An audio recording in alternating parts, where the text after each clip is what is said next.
ছিল তুই আমি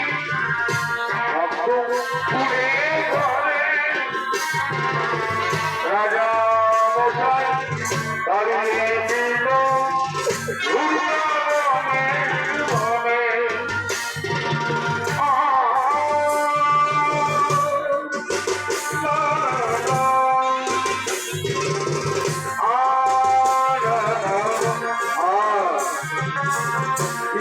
আমার মায়ের গুণ চাই না আমার রত্ন সিংহাসন আমার মায়ের আসন মায়ের গুণ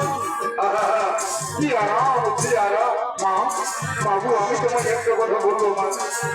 আমি তোমায় একটা কথা বলবো মা কেন তুমি আমাকে এতকালে তোমার সহ থেকে বঞ্চিত করে রেখেছ মা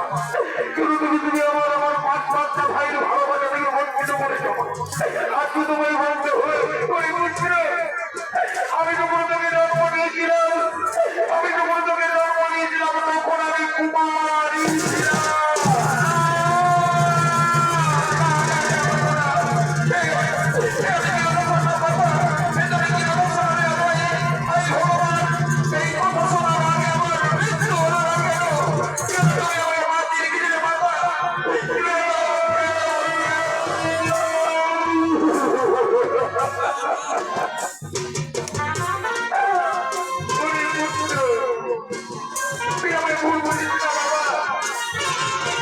কুমারী অবস্থায় তোকে আমি জন্ম দিয়েছিলাম লোকলজ্জার কারণে আমার পিতার দোকানে ধরে আমি তোকে নদীতে লোকসাচ্ছু দিয়েছিলাম আমি তোকে নদীতে লোকসাচ্ছু দিয়েছিলাম তাহলে কেন তুমি আমি জন্ম দিয়েছিলাম কেন কেন কেন